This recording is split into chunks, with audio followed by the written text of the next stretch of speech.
বীরভূমের বোলপুর বরাবরই পর্যটকদের কাছে আকর্ষণের কেন্দ্রবিন্দু। বিশেষ করে শীত ও বসন্তে পর্যটকদের আনাগোনা অনেক বেশি। আর শান্তিনিকেতনের আশেপাশের স্থানগুলি ঘুরে দেখার সবচেয়ে সহজ মাধ্যম টোটো। কিন্তু সেই বোলপুরে দিন দিন টোটো ভাড়া অত্যাধিক হয়ে যাওয়ায় পর্যটকদের মধ্যে ক্ষোভ বাড়ছে। টোটো ভাড়া তো বেড়েছে, বেড়েছে বলতে টোটো ভাড়া ফিক্সড কোনো রেট নেই, ঠিক আছে? যেখানে যে যেমনভাবে পারে সে সেইভাবে পাবলিককে গলা কাটে। অন্যান্য শহরে যেমন ভাড়া একটা ফিক্সড আছে, যেখান থেকে এই পর্যন্ত এত টাকা ভাড়া, আমাদের এখানে সেই জিনিসটা নেই। এখান থেকে এতটা ভাড়া প্লাস হচ্ছে গিয়ে ভাড়াটা মানুষের সাধ্য মতো। আমরা বর্ধমান থেকে খোসবাগান যাই, অনেকটা রাস্তা, তাতেও 10 টাকা করে ভাড়া নেয়। শান্তিনিকেতন ভ্রমণে আসা বহু পর্যটক এই অতিরিক্ত ভাড়া নিয়ে প্রশ্ন তুলছেন।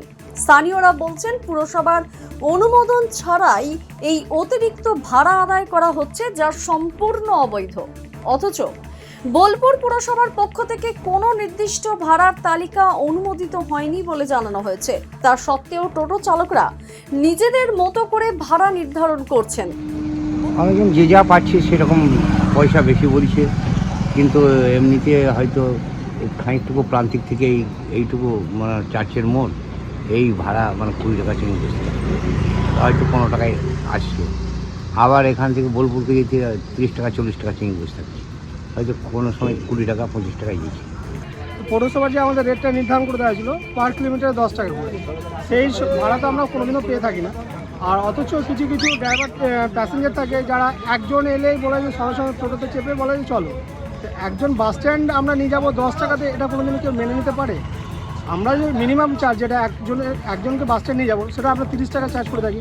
এটা যদি কোনো প্যাসেঞ্জার যদি অভিযোগ করে যে আমরা 10 টাকা জায়গায় 30 টাকা চার্জ করছি, সেটা তো হয়তো তার ব্যক্তিগত ব্যাপার। কিন্তু আমাদেরকেও তো দেখতে হবে, আমরা তো যে সংসার চালাই, একজনকে চেপে সঙ্গে সঙ্গে যে বাস স্ট্যান্ডে চলো যেতেই হবে, এটা তো অযৌক্তিকর কথা বা অযৌক্তিকর অভিযোগ। এখন দাবি কি তোমাদের? তাহলে আমাদের দাবি কিছু না, আমাদের দাবি একটাই ছিল, বা যেটা পৌরসভা থেকে নির্ধারণ করে দিয়েছিল, যেটা সাইট সিনের জন্য আমাদের একটা রেট চার্ট করে দিয়েছিল, সেই রেট চার্ট অনুযায়ী আমাদের তো কোনো প্যাসেঞ্জারকে ভাড়া দিতে চায় না। অথচ পৌরসভার মেলার সময় একটা ভাড়া নির্ধারিত করে দিয়েছিল যে পার কিলোমিটার 10 টাকা। সেটা কি কোনো প্যাসেঞ্জার আমাদের আজ পর্যন্ত কেউ দিয়ে এসছে? যে প্যাসেঞ্জারই অভিযোগ করে থাকুক, সেই প্যাসেঞ্জার কোনোদিনও আজ পর্যন্ত কেউ এখান থেকে বাস স্ট্যান্ড যাওয়ার জন্য কেউ 20 টাকা দেবে বা 25 টাকা দেবে? পৌরসভার নিয়ম অনুসারে আমাদের পার কিলোমিটার 10 টাকা, সেটা তো কেউই দেয় না। বোলপুর পুরসভার চেয়ারম্যান অচিন্ত চক্রবর্তী জানিয়েছেন, টোটো ভাড়া নিয়ে কোনো নির্দিষ্ট নিয়ম নেই। বিষয়টি খতিয়ে দেখে প্রয়োজনীয় ব্যবস্থা নেওয়া হবে। পর্যটকদের অভিযোগ, অতিরিক্ত ভাড়ার কারণে শান্তিনিকেতন ভ্রমণের বাধা সৃষ্টি হচ্ছে। প্রশাসনের দ্রুত হস্তক্ষেপের দাবি জানিয়েছেন স্থানীয় বাসিন্দারাও।